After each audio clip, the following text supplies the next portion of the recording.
Hey friends, welcome back to the Train Cafe. My name is Tamaki and this is a cozy, safe space for creatives, for book and movie lovers, and for sensitive souls. So welcome back. I just wanted to do a little bit of a recap video and talk about a few lessons that I learned during 2025. Hey friends, I'm just quickly coming on here to say Happy New Year, first of all. I actually wanted to upload this video at the end of 2025 as like a recap lessons I learned in 2025 kind of video, but then I got the flu.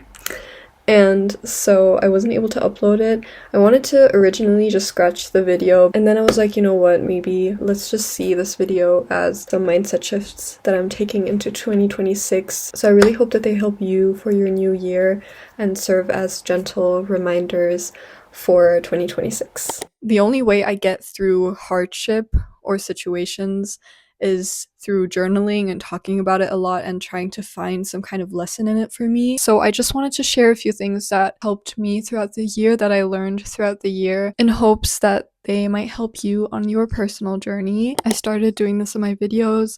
These affirmations are just cute little reminders, so I'm gonna pull one for the people who are watching this video.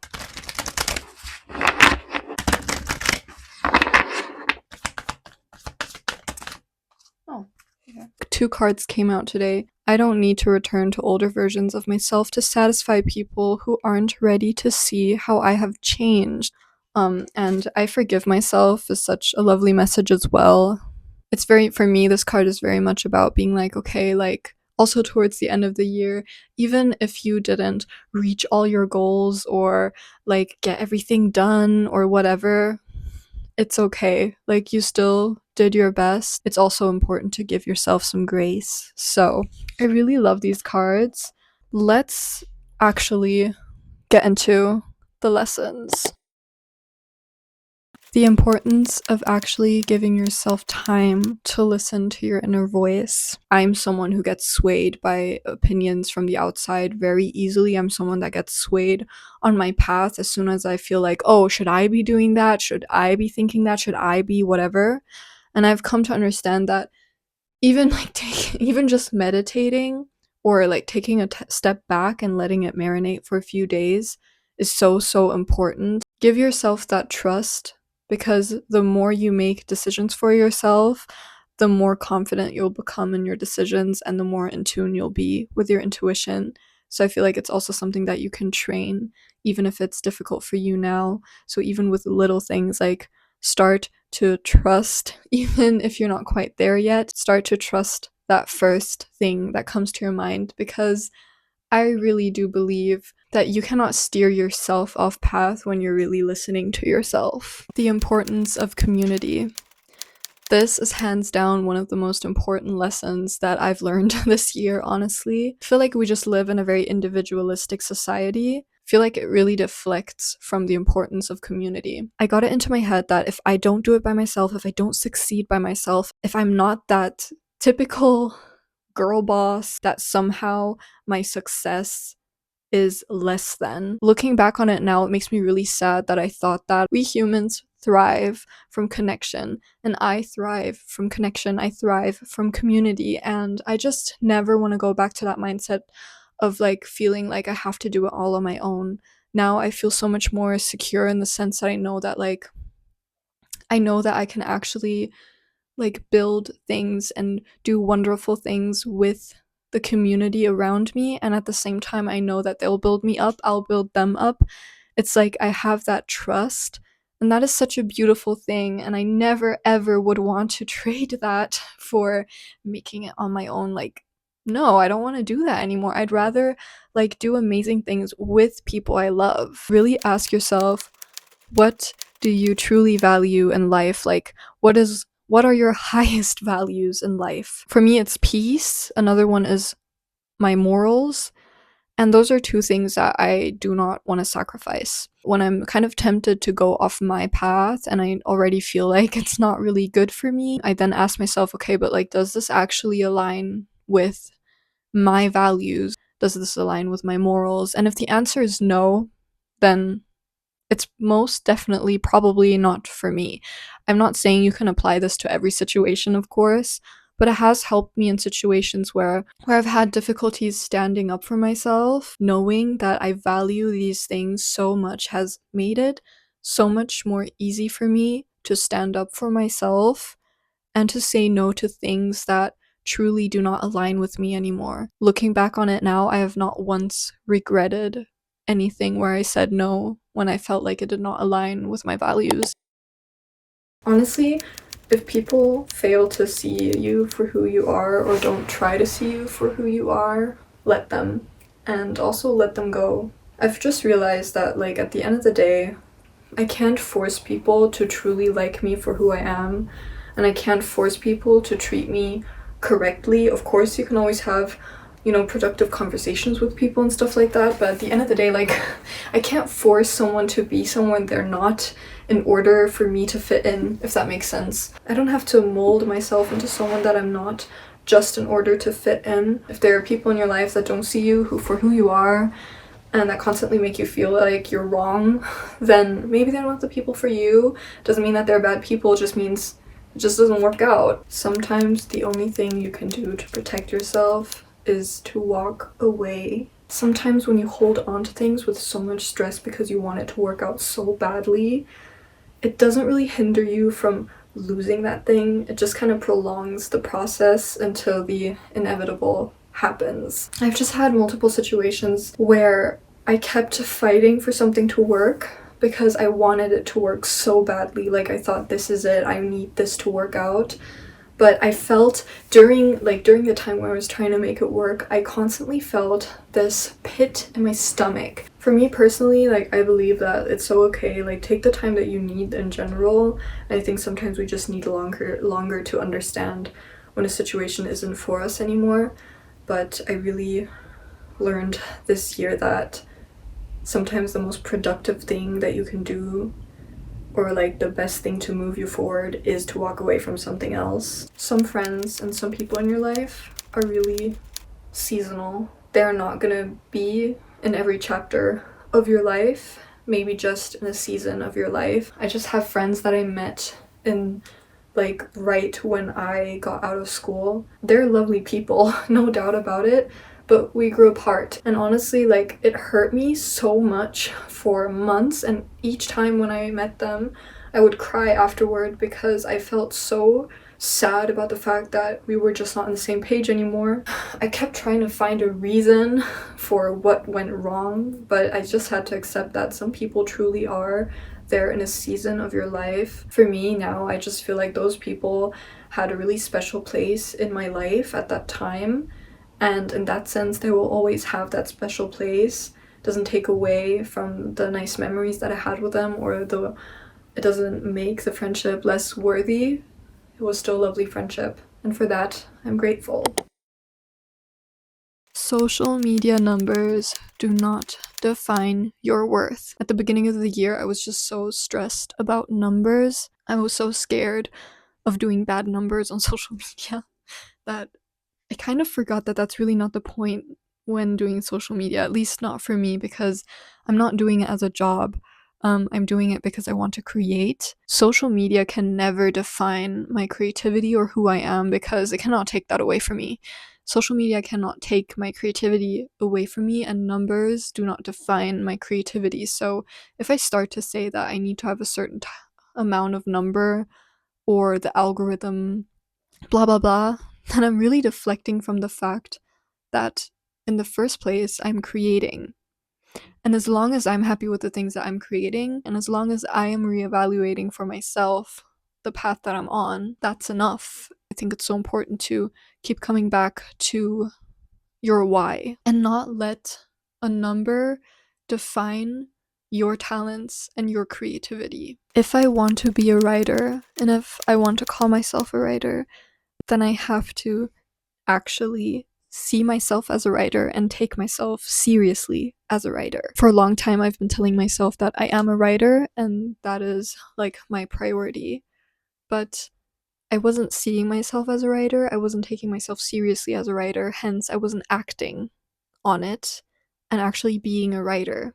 if you don't take your dreams seriously, then you'll always end up brushing it away and being like, oh, it's fine, like, it's just a little thing. I think it's so important to allow yourself to see yourself as the person you want to be, to allow yourself to become that person, because if you keep telling yourself, oh yeah, like I am a writer, but at the same time, you don't really believe it yourself and you're not working through those fears and you're not acting on it and just saying those things, then at the end of the day, like, you're not really taking your craft seriously.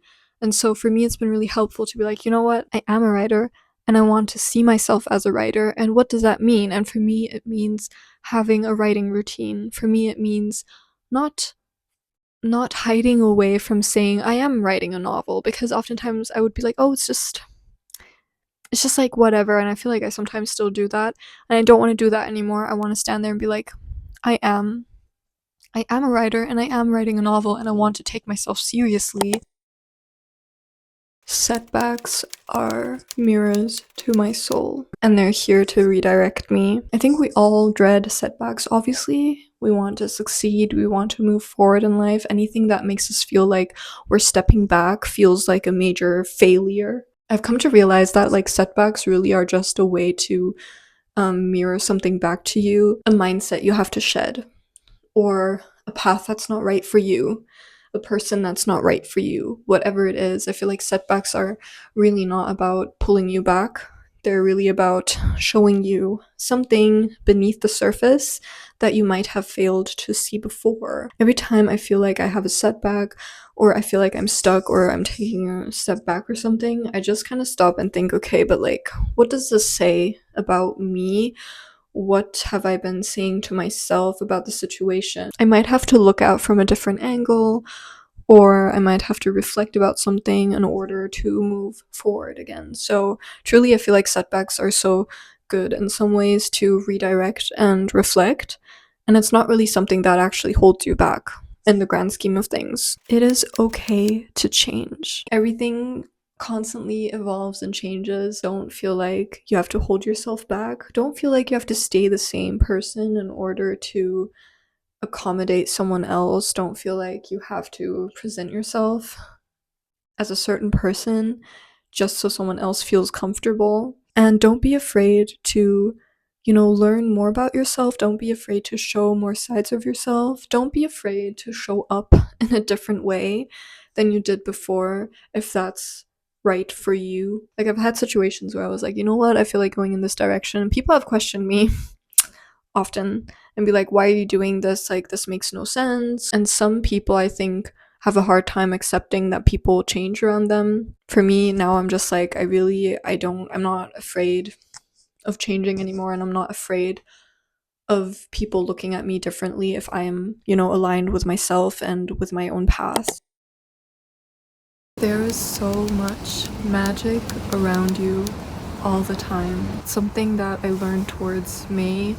I was going through a really bad existential crisis, and I really, really struggled to see the beauty in life for a while there. I leaned onto the magic moments of a day. Whether you believe in magic or not, I don't think that's the conversation here. The point is more so, there's so much beauty in every day, in every moment. There's so many things that can be so magical if you open your eyes to it. Open your eyes and look around and see what's magical about this moment. And even now, it's like, yes, I could look around and say the skies are gray, but I could also look around and say, wow, there are little teeny snowflakes swirling around the air, and it's so cute. So many little things, like, and since then I've started to see life through such a different lens, because now I'm just like, wow, there's so many magical things that happen, so many crazy coincidences, and even if you don't believe in things like this, I think you can still see it for something fun or crazy happening in your life. You know what I mean? My dreams are limitless, which is something that I have to tell myself over and over again, because I realized that over the past few months and even over the past 2 years or something, I started to like diminish my own dreams and kind of subconsciously tell myself that I can't really achieve my dreams. I've really learned that things have a way of working out in such random and crazy ways sometimes, because I always said I want to write fantasy, and I also really want to write things that connect to my personal life, or like to my cultures, and also to my Japanese culture. And I feel like sometimes I got the feeling that that's too much of a crazy dream to be writing things about Japan when I live in Germany and stuff like that. And lo and behold, I'm now writing a story in Germany about Japan. And I'm like, you know what I mean? Sometimes things really work out in very magical ways. It doesn't mean that everything has to work out exactly the way that I imagined them, but things usually do have a very interesting way of working out. And I feel like as long as you stay open to how things come into fruition, I think it's good to not limit yourself, not, keep yourself small and keep your dreams small. It's as cold out here. The last lesson, maybe also more of a mantra that I want to take into 2026, is to choose love over fear. I know this sounds very simple. I have struggled with a lot of existential doubts and fears this year, realized how much fear I had around everything and around my future. Choosing love over fear has been so empowering for me, and has really reminded me of what's important in life, essentially, and has really helped me step away from overthinking and from different fears, because even if the fears are still there, and I think it's good to sit with them and like work with them, it's been so helpful for me to actively be like, okay, but I still choose the emotion of love over anything that might scare or hold me back. I hope that I was able to inspire anyone out there, or remind you of something that you probably already knew in your heart, but maybe you had to hear it again. I hope that it might, help you on your path wherever you are. I just wanted to say thank you so much for being here. Thank you so much if you've been supporting my channel in general, or just like this video, whatever. Thank you so much. I appreciate it so much. I'm truly very excited to continue this journey with you guys, and I hope you have courage to grow and to change. May your wishes come true. May you change and evolve into the person that you're supposed to become. See you guys in the next video. Bye!